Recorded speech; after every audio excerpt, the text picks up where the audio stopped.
Hello नमस्कार students, Radhe Radhe, सत श्री अकाल, सलाम वालेकुम। मैं रितेश रोशन, स्वागत है आप सभी का ऑफिसर्स मैथ्स में। तो आज हम लेके आ गए हैं 12th मैथ्स का सबसे खूबसूरत और लाजवाब टॉपिक इनवर्स ट्रायगोनोमेट्रिक फंक्शन, त्रिकोणमितीय प्रतिलोम फलन। 12th के भी मैथ्स के टॉपिक को हम लोग शुरू कर रहे हैं। इसमें सबसे पहला वीडियो जो भी हम इनवर्स ट्रिगो का ही बना रहे हैं, है ना। इसके बाद रिलेशन फंक्शन का भी बनाएंगे, मतलब सारे के सारे 12th वाले टॉपिक भी कवर करेंगे।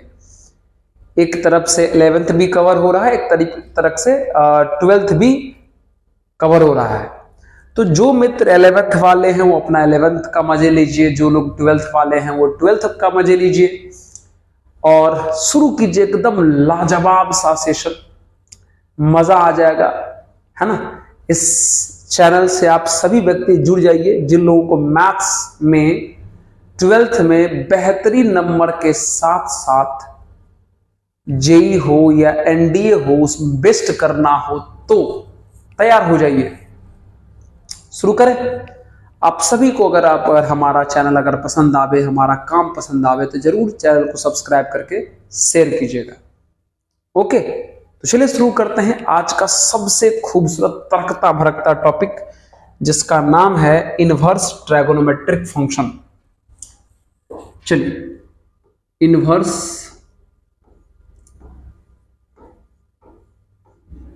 ट्रायगोनोमेट्रिक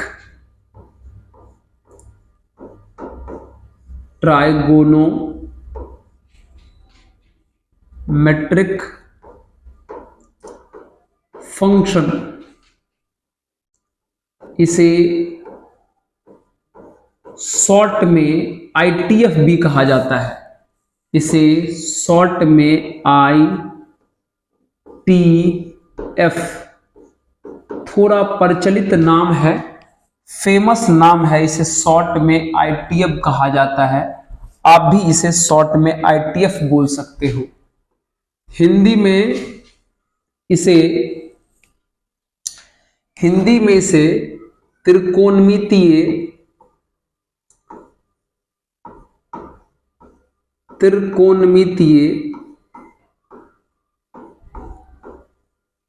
प्रतिलोम फलन कहा जाता है। अब हिंदी इसलिए लिखते हैं क्योंकि हमारे पास हिंदी मीडियम और इंग्लिश मीडियम दोनों वाले स्टूडेंट के लिए सुविधा उपलब्ध है। तो आप आराम से हिंदी वाले भी समझेंगे और इंग्लिश वाले भी समझेंगे। त्रिकोणमितीय प्रतिलोम फलन। अच्छा, प्रतिलोम को व्युत्क्रम भी लिखा हुआ रहता है, व्युत्क्रम, तो आपको इससे घबराने की जरूरत नहीं है ना। आइए, यही है टॉपिक 12th का। एकदम देखिए, पूरा मजा देंगे आपको, पूरा। जहां भी आप ऑफलाइन पढ़ रहे हैं कोई बात नहीं, पढ़िए, अच्छी बात है, लेकिन आपको इससे लाजवाब सेशन नहीं मिलेगा, है ना। शुरू करते हैं। Inverse trigonometric function ITF. तो सबसे पहले जो मित्र है, इसमें हम बात करेंगे बेसिक। सबसे पहले हम बात करेंगे बेसिक। क्या जरूरी है, पहले सबसे पहले एकदम बेसिक बात करेंगे, है ना। बेसिक मतलब सबसे पहले हम आपको यह बताएंगे, शॉर्ट में अगर हम आईटीएफ बोल दें तो आपको दिक्कत नहीं होना चाहिए। आईटीएफ का मतलब इनवर्स ट्रायगोनोमेट्रिक फंक्शन हुआ, त्रिकोणमितीय प्रतिलोम फलन हुआ। सबसे पहले अगर बात किया जाए तो बेसिक आईटीएफ कितने होते हैं? बेसिक आईटीएफ 6 होते हैं। ये देखो,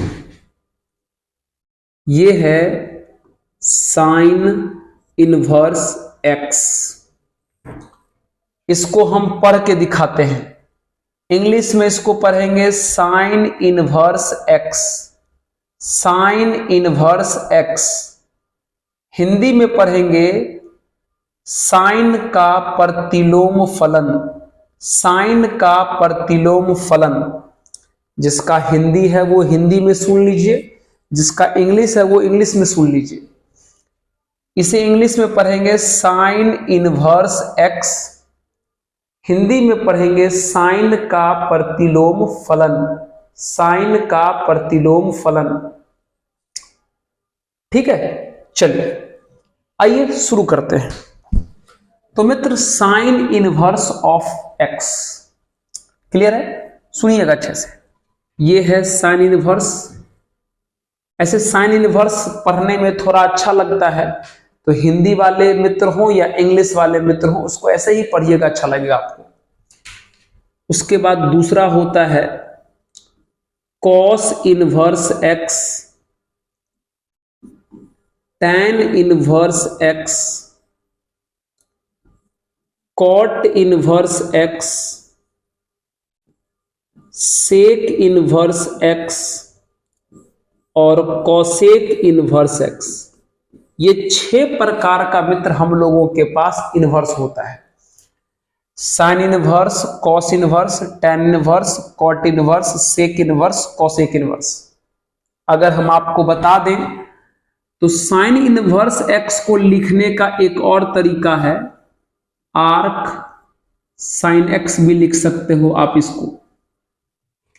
उसी प्रकार आप इसको लिख सकते हो आर्क कॉस एक्स, आप इसको लिख सकते हो आर्क टैन एक्स, आप इसको लिख सकते हो आर्क कॉट एक्स, आप इसको लिख सकते हो आर्क सेक एक्स और आप इसको लिख सकते हो आर्क कॉसेक एक्स। मतलब ऐसे लिखो या ऐसे लिखो, दोनों आईटीएफ को लिखने का एक ढंग है, एक मेथड है। ठीक, ये 6 प्रकार का बेसिक आईटीएफ हम लोगों के पास होता है। मित्र आप सभी को पता होना चाहिए, याद कर लो, ये जितने भी आप आईटीएफ देख रहे हो ना, ये जितने भी आप आईटीएफ देख रहे हो, ये सारे के सारे गिव्स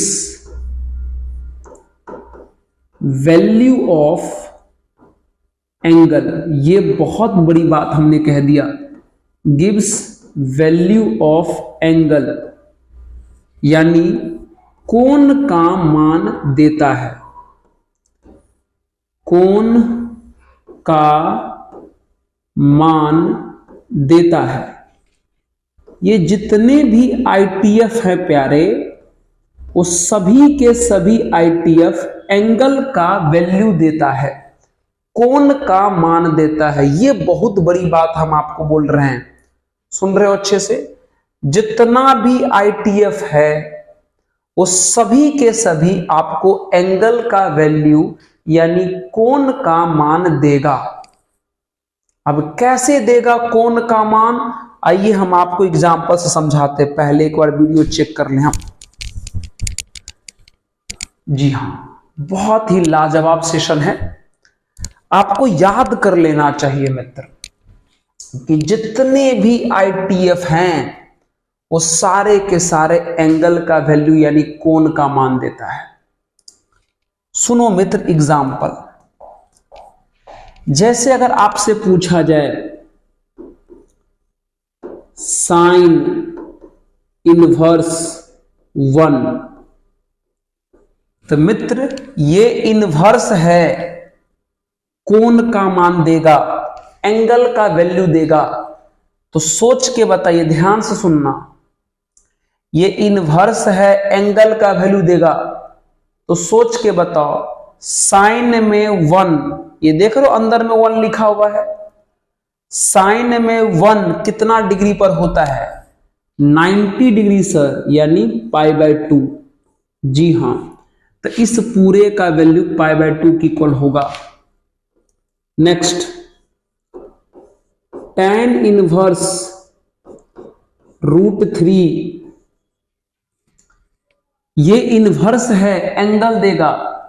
तो tan में √3 कितना डिग्री पर होता है? सर 60 डिग्री यानी π/3। Next example, cos inverse 1/√2। Inverse है, एंगल देगा, तो cos में कितना डिग्री पर 1/√2 होता है? सर 45 यानी π/4। नेक्स्ट एग्जांपल, ध्यान से सुनना, एग्जांपल का बौछार लगा देते हैं। जैसे आपसे पूछा जाए cos इनवर्स 0, इनवर्स है, एंगल का वैल्यू देगा, तो cos में कितना डिग्री पर 0 होता है? सर 90 यानी इसका वैल्यू π/2 होगा। पूछा जाए क्या पूछा जाए? पूछा जाए कि कोसेक इनवर्स 2, तो मित्र इनवर्स है, एंगल का वैल्यू देगा, तो कोसेक में कितना डिग्री पर 2 होता है? कोसेक में कितना डिग्री पर 2 होता है? सर 30 डिग्री यानी π/6 पर। पूछा जाएगा कि tan इनवर्स 1, tan में कितना डिग्री पर 1 होता है? सर 45 यानी π/4। पूछा जाएगा cot इनवर्स 1/√3, इनवर्स है, एंगल देगा, तो cot में कितना डिग्री पर 1/√3 होता है? तो सर 60 डिग्री यानी π/3। ये है मित्र, इनवर्स आपको कोण का मान यानी एंगल का वैल्यू देता है, और कैसे एंगल का वैल्यू सोचते हैं देख लीजिए, यहां पर एग्जांपल का बौछार लगा दिए हैं। ये बेसिक बात मत भूलिएगा प्यारे, मत भूलिएगा।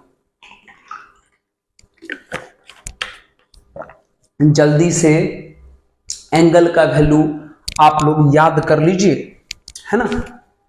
उम्मीद करते हैं ये स्लाइड आपको अच्छे समझ में आ गया होगा।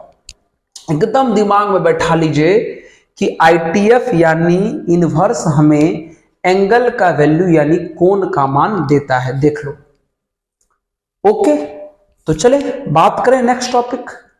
आइए नोट कर लें, अभी बेसिक बात कर रहे हैं, बेसिक समझा रहे हैं, इस सब को भूल जाओगे फिर मजा नहीं आएगा। हटा दे, चलिए आइए। अब अगला जो बेसिक है वो क्या है सुनिएगा। अब अगला जो बेसिक है वो क्या सुनिएगा। इसमें हमेशा स्टूडेंट लोग गलती कर देते हैं, देखिएगा। आपको पता है यहां ITF 6 प्रकार का है, हम इसमें से कोई एक ITF को पकड़ के कुछ समझा रहे हैं, और जो भी समझाएंगे वो सभी ITF के ऊपर लागू होगा वो रूल। हम इसमें से कोई एक ITF पकड़ के कुछ समझाने जा रहे हैं, जो भी समझाएंगे वो सारे के सारे ITF पर लागू होंगे। क्या समझाना चाहते हो सर? सुनिएगा। कोई आपको कहे कि साइन इनवर्स x को, साइन इनवर्स x को 1/sin x लिख सकते हैं क्या? तो कह देना नहीं, गलत है। कोई आपसे पूछे कि साइन इनवर्स x को sin 1/x लिख सकते हैं क्या? कहना नहीं, गलत है। कोई पूछे कि साइन इनवर्स x को साइन x का होल पावर -1 लिख सकते हैं क्या? बोलना नहीं, गलत है। तो सर साइन इनवर्स x के बदले ना तो ये लिख सकते हो, साइन इनवर्स x के बदले ना तो ये लिख सकते हो, साइन इनवर्स x के बदले ना तो ये लिख सकते हो। ये रूल साइन के अलावा जितने भी ITF हैं सब पर लागू है। किसी भी ITF के साथ आप ऐसा काम नहीं कर सकते हो, ठीक है। तो कहोगे ये है क्या? मित्र ध्यान से सुनना, ये जो साइन इनवर्स एक्स है वो सिंबल है, संकेत है, symbol of ITF inverse trigonometric function. मित्र ये संकेत है त्रिकोणमितीय प्रतिलोम फलन का, ये सिंबल है आईटीएफ का। अलग बात है पावर में -1 जैसा दिख रहा है, लेकिन पावर में उसे -1 समझने की गलती मत कीजिएगा।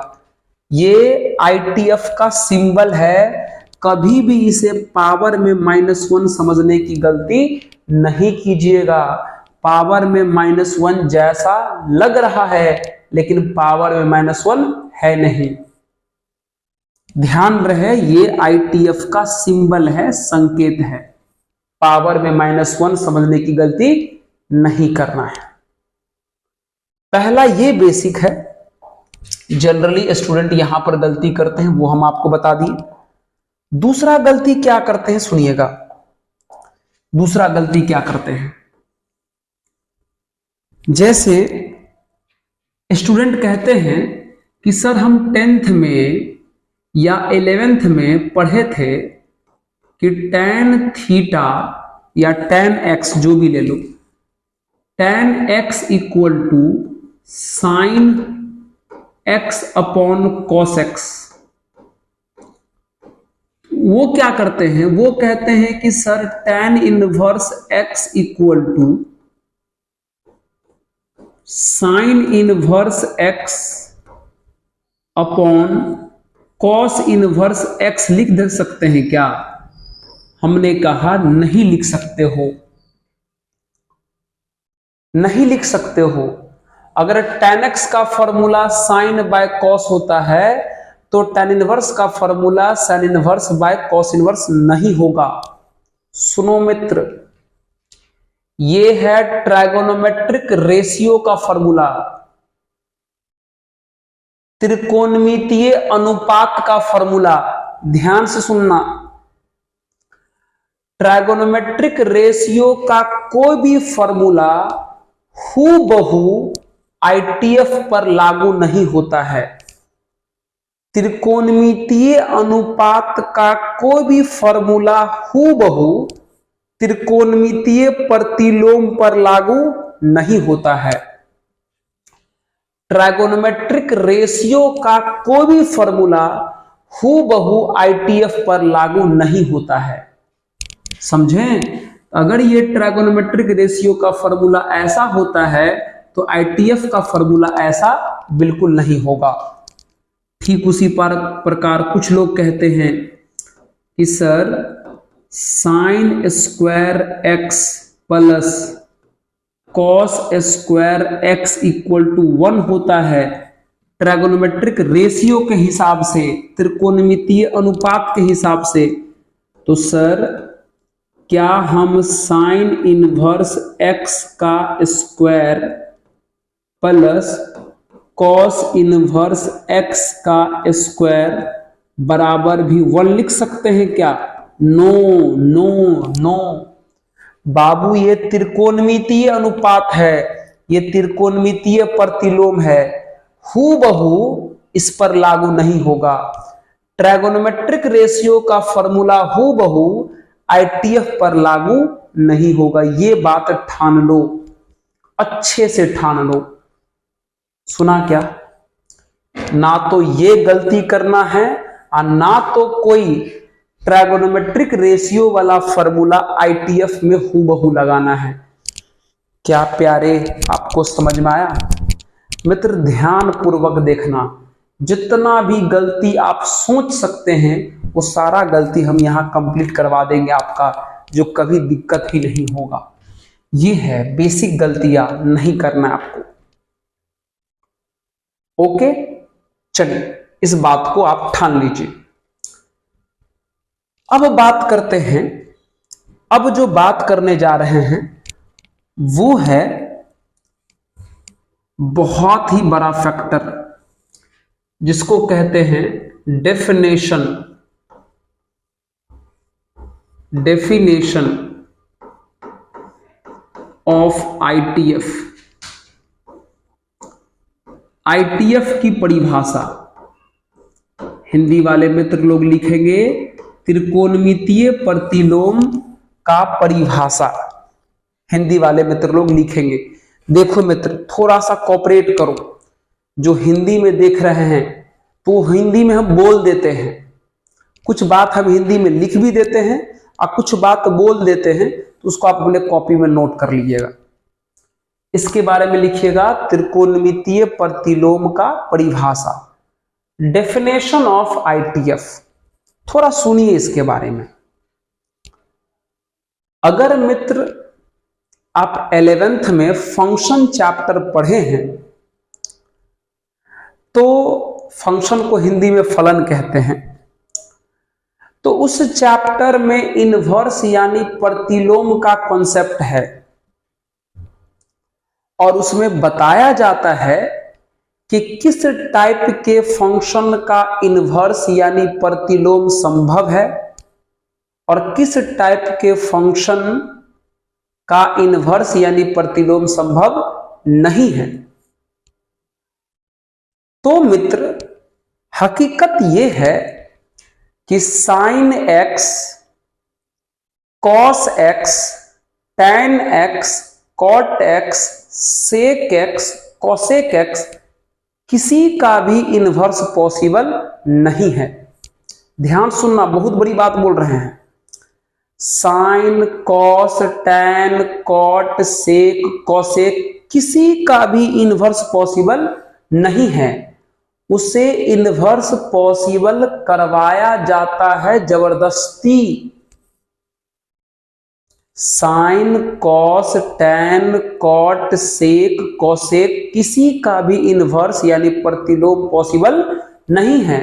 उसे इनवर्स पॉसिबल कराया जाता है जबरदस्ती, एक कंडीशन में बांध के, एक शर्त में बांध करके इनवर्स पॉसिबल कराया जाता है साइन, कॉस, टैन, कॉट, सेक, कोसेक का। तो जिस कंडीशन में बांध के, ध्यान सुनना, जिस कंडीशन में बांध के आईटीएफ पॉसिबल कराया जाता है उसी कंडीशन को कहते हैं डेफिनेशन ऑफ आईटीएफ।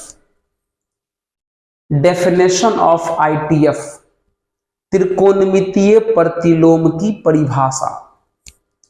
मतलब हम यहां पर वो चीज लिखेंगे जिस कंडीशन में बांध के आईटीएफ पॉसिबल करवाया जाता है।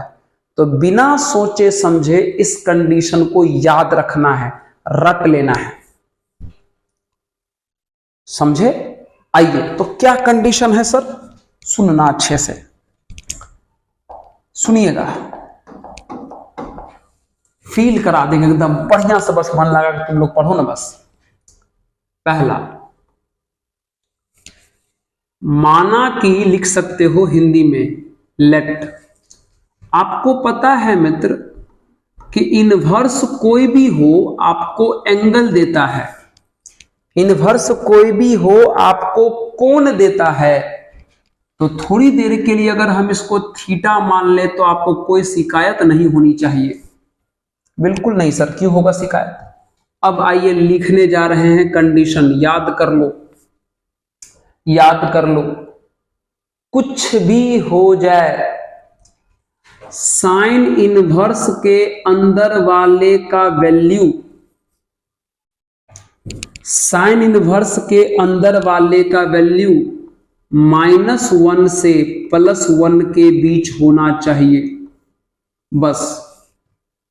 दूसरा, साइन इनवर्स का जो वैल्यू आता है एंगल, साइन इनवर्स का जो वैल्यू आता है यानी एंगल, उस एंगल का मान -π/2 से लेके +π/2 तक ही होना चाहिए। ये कंडीशन है, ये दोनों रट लो। साइन इनवर्स के अंदर वाला x -1 से +1 के बीच होना चाहिए, साइन इनवर्स के अंदर वाला x का मान -1 से +1 तक होना चाहिए, और साइन इनवर्स के कारण जो एंगल मिलेगा, जो वैल्यू मिलेगा, उस वैल्यू का -π/2 से +π/2 तक होना चाहिए रेंज। साइन इनवर्स x का जो एंगल मिलेगा उसका वैल्यू -π/2 से +π/2 तक होना चाहिए। याद कर लो, अंदर वाला कैसा होना चाहिए और इस पूरे का वैल्यू कैसा होना चाहिए, याद कर लो। दूसरा, ठीक उसी प्रकार दूसरा है cos इनवर्स x। चलो इसको भी हम थीटा मान लेते हैं क्योंकि ये भी एंगल देता है। तो मित्र cos इनवर्स x में भी cos इनवर्स के अंदर वाला x का वैल्यू -1 से +1 तक होता है, लेकिन cos इनवर्स के कारण जो एंगल मिलता है उसका वैल्यू 0 से लेके पाई तक होता है, 0 से लेके पाई तक। ये दोनों कंडीशन याद रखना है। तीसरा, let tan inverse x equal to theta. अब सुनिए, tan इनवर्स के अंदर वाला यानी x के जगह पे कोई भी रियल नंबर, कोई भी वास्तविक संख्या हो सकता है। tan इनवर्स के अंदर हाथी, घोड़ा, बिल्ली, जो मन करे वो हो सकता है।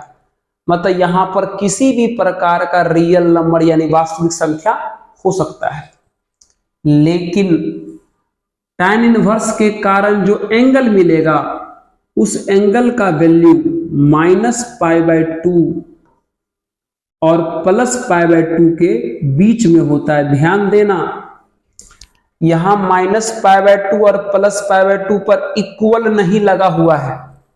इसलिए नहीं लगा हुआ है क्योंकि tan -π/2 मतलब -90, तो tan -90 पर भी अनडिफाइंड होता है और tan +90 पर भी अनडिफाइंड होता है। तो अनडिफाइंड चीजों को आंसर में शामिल नहीं किया जाता है, इसलिए यहां और यहां इक्वल नहीं रखा गया है। समझे? नेक्स्ट सर, 4 नंबर, ठीक उसी प्रकार let cot inverse x equal to theta. यहां भी cot इनवर्स के अंदर वाले का वैल्यू किसी भी प्रकार का रियल नंबर यानी वास्तविक संख्या हो सकता है, लेकिन cot इनवर्स के कारण जो एंगल मिलता है उसका वैल्यू 0 से लेके 0 और पाई के बीच में होता है। ध्यान देना, यहां 0 और पाई पर इक्वल नहीं है, मतलब cot 0 पर भी अनडिफाइंड होता है और cot पाई पर भी अनडिफाइंड होता है, इसलिए 0 और पाई को आंसर में शामिल नहीं किया गया है। रट लो इस वैल्यू को। चलिए जगह देख लेते हैं, उधर दिख रहा है क्या उस तरफ? हाँ उस तरफ दिख रहा है, तो 2 इसी में समा जाएगा। ओके, आ जाइए, तो 2 इसी में आ जाएगा। 5 नंबर, एक काम करते बीच में बाउंड्री डाल देते हैं, बीच में बाउंड्री। चल आइए 5 number, let sec inverse x equal to theta. गौर करना मित्र, सेक इनवर्स के अंदर वाले का वैल्यू, सेक इनवर्स के अंदर वाले का वैल्यू यानी x का वैल्यू -1 या उससे छोटा होता है और +1 या उससे बड़ा होता है। इसको थोड़ा समझो। मान लीजिए हम एक पेन ले लेते हैं, ये समझिए, थोड़ा इसको समझिए। तो मान लो ये वाला 1 है, ये 1 है और ये मान लो -1 है। तो सेक इनवर्स का कहना है कि 1 या उससे ऊपर का वैल्यू होगा, -1 या इससे नीचे का वैल्यू होगा, मतलब सेक इनवर्स के अंदर वाला -1 और +1 के बीच में नहीं होना चाहिए, -1 और +1 के बीच में नहीं होना चाहिए, करेक्ट है। लेकिन सेक इनवर्स के कारण जो एंगल मिलेगा उस एंगल का वैल्यू 0 से लेकर के पाई तक सब होता है इक्वल के साथ, बस बीच का एक एंगल नहीं होता है जिसका नाम है π/2 यानी 90। क्यों? क्योंकि π/2 यानी 90 पर सेक अनडिफाइंड होता है, इसलिए 0 से पाई तक सब लेना है, बस 90 नहीं लेना है, 90 पर सेक अनडिफाइंड होता है। नेक्स्ट है last definition, let cosec inverse x equal to theta. अब ध्यान से सुनो ना, कोसेक इनवर्स के अंदर वाला जो x है उसका वैल्यू भी -1 या उससे छोटा होता है और +1 या उससे बड़ा होता है। मतलब कोसेक इनवर्स के अंदर वाला भी -1 और +1 के बीच में नहीं होता, और कोसेक इनवर्स के कारण जो एंगल मिलता है उस एंगल का वैल्यू -90 से लेके, मतलब -π/2 से लेके +π/2 तक सब होता है, बस एक नहीं होता है, 0 को छोड़ के, क्योंकि कोसेक 0 पर अनडिफाइंड होता है, इसलिए -π/2 से +π/2 सब होगा, बस 0 नहीं होगा। तो मित्र ये है ITF का डेफिनेशन बोलो, शर्त बोलो, जिस शर्त यानी कंडीशन में बांध करके इनवर्स संभव करवाया गया है, प्रतिलोम पॉसिबल कराया गया है। देखो ये है, आपको हर हाल में इसको याद रखना है कि किस प्रकार के इनवर्स को पॉसिबल होने के लिए कैसा कंडीशन होना चाहिए, ठीक है। चलिए, बहुत बढ़िया सर, बहुत बढ़िया, नोट कर लें इसको अच्छे से। आइए, एकदम जो फ्रेशर है ना, जिसको कोई मतलब पहले 11th नहीं भी पढ़ा होगा उसको भी समझ में आएगा, बस अगर अच्छे से ध्यान देगा तो, रेगुलर वीडियो देखेगा तो। हटा दे क्या इसको?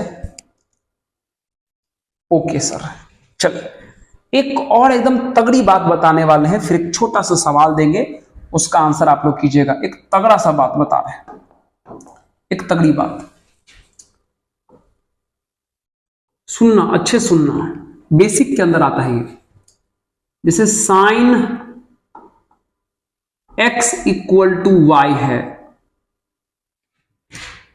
यहां से हमें x निकालना है, सुनना अच्छे से। तो अगर x निकालना है तो इसे साइन भाई से आपको हटाना पड़ेगा, सिर्फ साइन को हटाना पड़ेगा। x निकालना है तो इस साइन को हटाना पड़ेगा। देखो मित्र, ये साइन सिंपल है, मतलब इनवर्स नहीं ना लगा हुआ है साइन पर, नो सर। तो ध्यान रखना, सिंपल साइन एक तरफ से दूसरे तरफ जाएगा तो इनवर्स में बदल जाएगा, मतलब साइन इनवर्स y हो जाएगा। जी हां, ऐसे हो जाएगा। और भी एग्जांपल देख लो, अगर tan p बराबर q लिखा हुआ है और आपको यहां से p चाहिए, तो tan को उधर ले जाओ, ये सिंपल tan है, उधर जाके इनवर्स लग जाएगा, tan इनवर्स q हो जाएगा। और एग्जांपल देख लो, सेक x इक्वल टू m लिखा हुआ है और अगर आपको यहां से x निकालना है तो सेक इधर सिंपल है, उधर जाएगा तो इनवर्स लग जाएगा, यानी सेक इनवर्स m। ये बात ध्यान से सुनो, सिंपल वाला ट्राइगोनोमेट्रिक रेशियो, सिंपल वाला त्रिकोणमितीय अनुपात एक तरफ से दूसरे तरफ जाएगा तो इनवर्स में बदल जाएगा। लेकिन ध्यान रखना, साइन एक्स में x निकालेंगे तब ऐसा होगा, tan p में p निकालेंगे तब ऐसा होगा, sec x में x निकालेंगे तब ऐसा होगा। समझ में आया? समझ में आया? सिंपल वाला एक तरफ से दूसरे तरफ जाएगा तो इनवर्स में बदल जाएगा।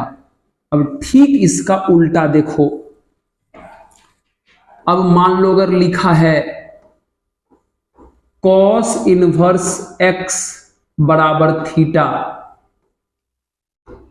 अब हमें यहां से x निकालना है, तो x निकालना है बाबू, तो यहां से cos इनवर्स को हटाना पड़ेगा। तो सोचो ये cos तो पहले से इनवर्स में है, तो उधर जाएगा तो सिंपल बन जाएगा, यानी x बराबर हो जाएगा cos थीटा। x बराबर क्या हो जाएगा? cos theta. याद कर लो, यहां सिंपल वाला उधर गया तो इनवर्स बन गया, और यहां इनवर्स वाला उधर गया तो सिंपल बन गया। यानी नेक्स्ट एग्जांपल देख लो, अगर लिखा रहे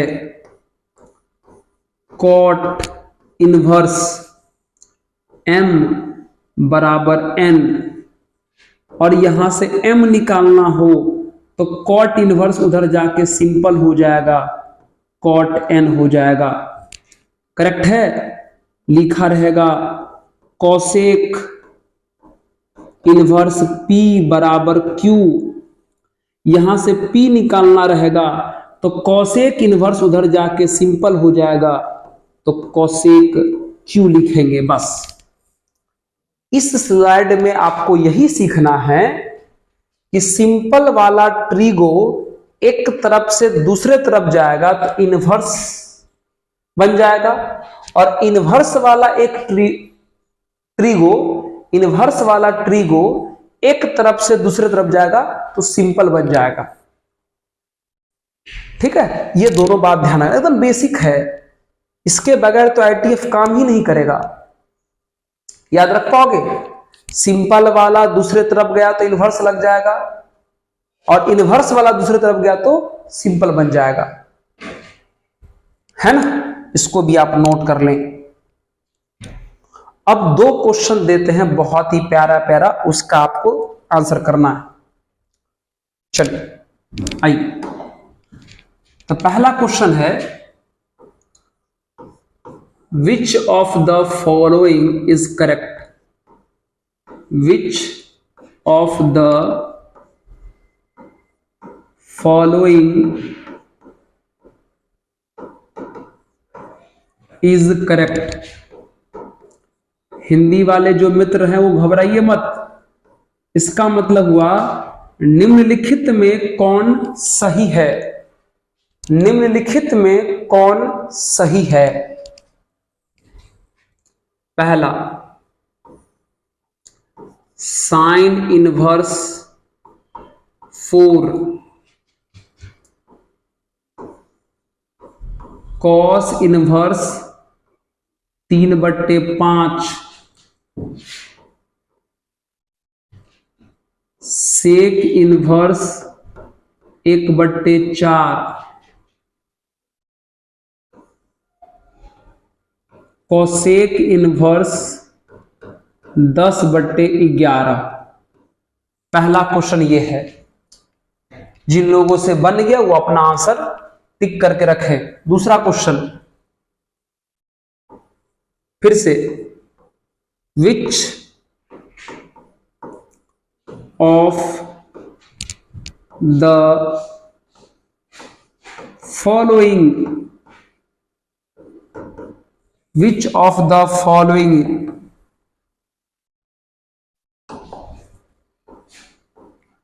is correct?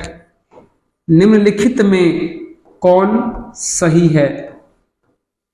इसका हिंदी ये हुआ, पहला है tan inverse x = 2π/3। B number, cos inverse x = 5π/4। C number,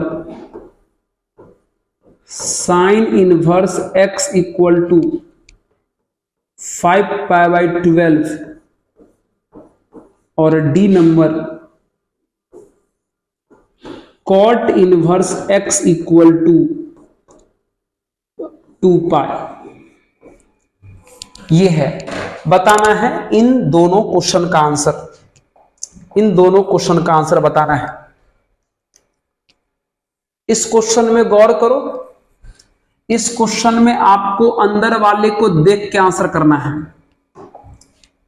अंदर वाले को देख के आंसर करना है। चलिए शुरू करें। तो आपको इस क्वेश्चन को बनाने के लिए ये वाला डेफिनेशन काम आएगा, ये वाला डेफिनेशन काम आएगा, ठीक है।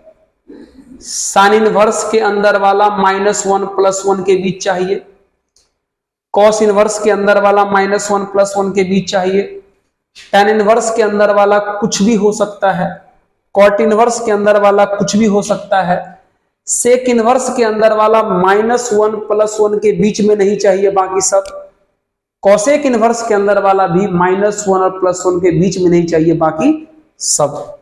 तो आइए चेक करते हैं। आइए,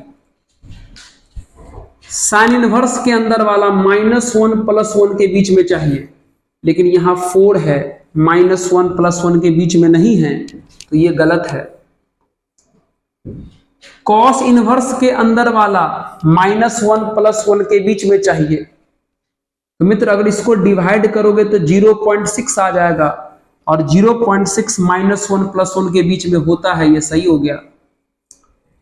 सेक इनवर्स के अंदर वाला -1 + 1 के बीच नहीं होना चाहिए, 1/4 -1 + 1 के बीच है, नहीं होना चाहिए था, ये गलत है।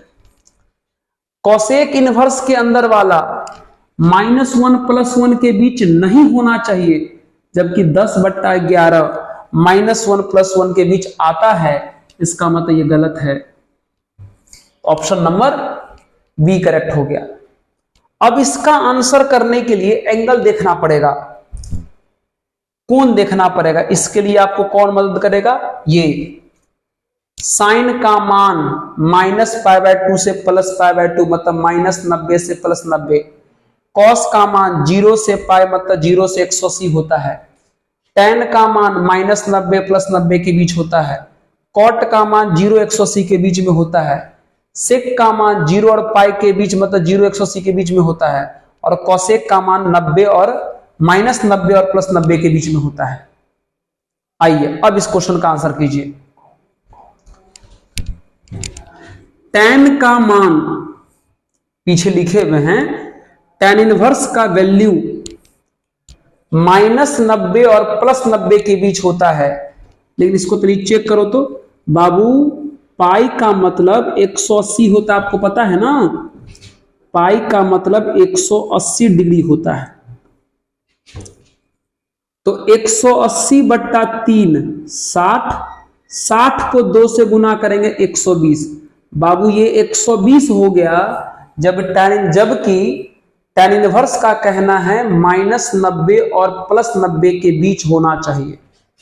यह बाबू 120 हो गया, जबकि tan इनवर्स का कहना है -90 और +90 के बीच, तो ये गलत हो गया। पाई का मतलब 180, 180/4 45, 45 को 5 से गुना करो 225, कितना आ गया ये 225। कॉस इनवर्स का कहना है कि 0 से 180 तक होना चाहिए, जबकि ये 225 है। कॉस इनवर्स का कहना है कि 0 से 180 तक होना चाहिए, जबकि ये 225 है, तो ये भी गलत है।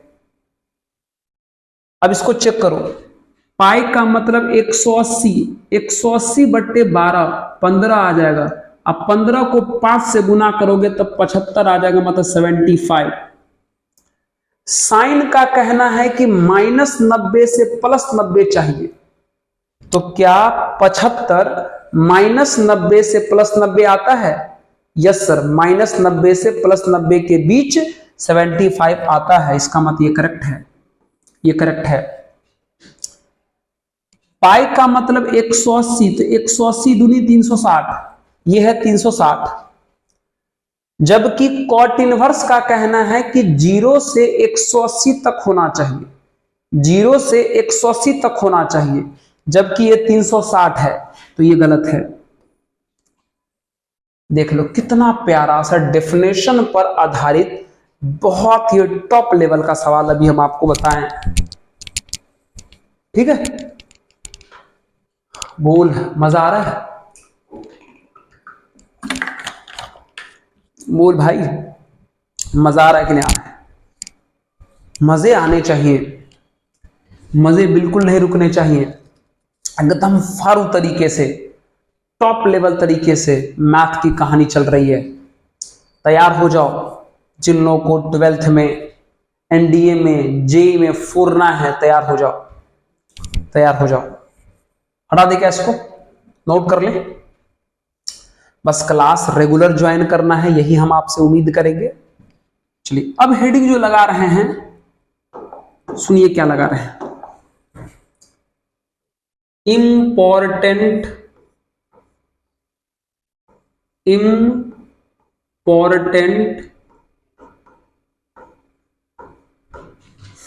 Result 1, important result 1। टोटल ऐसे ही कर करके हम आपको 5 से 6 रिजल्ट बताएंगे। इंपॉर्टेंट रिजल्ट 5 से 6 बताएंगे। वो 6 रिजल्ट खत्म हो जाएगा तो आपका आईटीएफ भी खत्म हो जाएगा। समझा? आइए, क्या है सर इंपॉर्टेंट रिजल्ट 1? और सबसे बड़ी बात यह है, जितना भी रिजल्ट बताएंगे उस पर सवाल कराएंगे ढेर सारे, जब तक कि वो टॉपिक क्लियर ना हो जाए। उसके बाद नेक्स्ट रिजल्ट पर बात करेंगे। ठीक है, चलिए तब पहला रिजल्ट क्या है सुनो। पहला रिजल्ट का टॉपिक है ये, देख लो, sine inverse minus x, tan inverse minus x, cosec inverse minus x, cos inverse minus x, cot inverse minus x हो। तैयार हो जाओ इधर, सेक इनवर्स माइनस एक्स। मित्र इधर आपको ध्यान से सुनना चाहिए, यहां आईटीएफ के अंदर माइनस है, तो ये तीनों एक ग्रुप का है और ये तीनों एक ग्रुप का है। अगर आपको किसी भी आईटीएफ के अंदर माइनस दिखाई दे तो क्या करोगे? ध्यान रहे, जितना भी फॉर्मूला बता रहे हैं सारा फॉर्मूला तब तक ही लागू है जब तक कि डेफिनेशन करेक्ट हो। अब सवाल ये है आईटीएफ का डेफिनेशन यानी परिभाषा। जब यही गलत हो जाएगा तो फॉर्मूला लगा के क्या करोगे? तो चिंता मत कीजिएगा, जितना भी फॉर्मूला बता रहे हैं हम आपको, सब तब तक लगेगा जब तक आईटीएफ पॉसिबल है, मतलब अपने डेफिनेशन को मान रहा है तब तक। खैर, इस बात को फिलहाल दिमाग से निकाल दो, इस बात को दिमाग से निकाल दो, इस बात को दिमाग में डालो, इस बात को दिमाग में डालो कि अगर आईटीएफ के अंदर माइनस हो जाए तो क्या करोगे? आईटीएफ के अंदर माइनस हो जाए तो क्या करोगे? सुन प्यारे, साइन इनवर्स, टैन इनवर्स और कॉसेक इनवर्स में माइनस डायरेक्ट बाहर कर देते हैं, माइनस डायरेक्ट बाहर कर देते हैं। इसमें भी माइनस डायरेक्ट बाहर कर देते हैं, इसमें भी माइनस डायरेक्ट बाहर कर देते हैं। लेकिन इन तीनों में माइनस अगर दिखाई दे कॉस इनवर्स, कॉट इनवर्स और सेक इनवर्स में, तो पहले पाई लिखिएगा और तब माइनस बाहर करके लिखिएगा, पाई माइनस कॉस इनवर्स। यहां भी pi minus cot inverse x, यहां भी pi minus sec inverse x. जी हां, ये देख लो, देख लो, 3 एक ग्रुप का है और अगला 3 एक ग्रुप का है। ठीक है, इसका ध्यान रखना। किसके अंदर के माइनस को कैसे बाहर करोगे, इस बात का ख्याल रखना। आइए इस पर कुछ आपको हम बेसिक एग्जाम्पल कराते हैं। जैसे मान लीजिए पहला सवाल ये है, कहा जाए कि tan inverse -1 minus cos inverse -1/2, इसका वैल्यू बताना है। ठीक है, ओके ओके, निकलेगा वैल्यू। आइए कैसे निकलेगा। tan इनवर्स के अंदर माइनस है, तो tan इनवर्स के अंदर वाला माइनस डायरेक्ट बाहर आता है, तो करो माइनस डायरेक्ट बाहर, माइनस कॉस इनवर्स के अंदर माइनस है, तो कॉस इनवर्स के अंदर वाला माइनस पहले पाई लिखाता है तब बाहर आता है, तो ये हो जाएगा पाई माइनस कॉस इनवर्स 1/2 हो जाएगा। ऐसे कॉस इनवर्स के अंदर माइनस है तो पहले पाई लिखाएगा और तब माइनस बाहर होकर लिखाएगा, माइनस। आपको पता है ये इनवर्स है, एंगल देगा। इनवर्स क्या देता है, एंगल। तो tan में कितना डिग्री पर 1 होता है सर, 45 बोले तो π/4, फिर माइनस पाई माइनस, फिर से ये इनवर्स है, एंगल देगा। तो कॉस में कितना डिग्री पर 1/2 होता है, तो सर 60 डिग्री यानी π/3 पर, 60 डिग्री यानी π/3 पर। चलिए, तो ये हो जाएगा सर -π/4, ये हो जाएगा -π, ब्रैकेट खोलोगे तो आइए माइनस माइनस हो जाएगा π/3। चलो एलसीएम ले लो, कितना हो जाएगा, 4 और 3 का एलसीएम 12, 4 3 जा तो -3 पाई, ये हो जाएगा माइनस का 12 पाई, और 3 चौक 12 तो यहां हो जाएगा 4 पाई। कितना हो गया बोलो, -12 -3 -15 और 4 -11 π/12।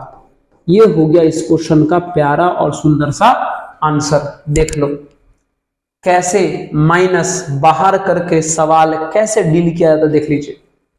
ये है इंपॉर्टेंट रिजल्ट नंबर 1, अच्छे से समझ के देख लो। इनवर्स है, एंगल देता है, ये पहले ही बताया है, देख लो। इनवर्स है, एंगल देता है, शुरू में ही बताया है, शुरू में एकदम यहां पे देख लो। इनवर्स है, एंगल देता है, यहीं पर बताया है ना, यहीं पर देख दो। एकदम शुरू से वीडियो देखना, अचानक कहीं और पे मत आ जाना, ये देख लो। तो इंपॉर्टेंट रिजल्ट 1 का थ्योरी बता के एक क्वेश्चन भी हम आपको समझा दिए हैं, लेकिन और भी क्वेश्चन करेंगे इस रिजल्ट पर, तब जाके इंपॉर्टेंट रिजल्ट नंबर 2 पर आएंगे, है ना। लेकिन आज का जो सेशन है मित्र, हमको लगता है यहीं पे रोकना चाहिए, क्योंकि हम नहीं चाहते कि सेशन लंबा हो, है ना। कभी कभी मजबूरी में लंबा करना पड़ेगा कि नहीं ये जरूरी है, आज इसको कंप्लीट करना ही है तो, लेकिन अभी तो शुरुआत है, आराम आराम से पढ़ना चाहिए। तो आप सभी 12th वालों से, एनडीए वालों से, जेई वाले से रिक्वेस्ट है, रेडी हो जाए। मजा आया होगा जरूर, है ना। और अगर आपको मजा आता है तो हमारे चैनल को सपोर्ट कीजिए मित्र, थोड़ा सब्सक्राइब कर लीजिए, शेयर भी कर दीजिए। ओके, चलिए लास्ट में आप सभी से हमारा यही अनुरोध है कि पढ़ते रहिए, मुस्कुराते रहिए और देखते रहिए ऑफिसर्स मैथ्स। धन्यवाद।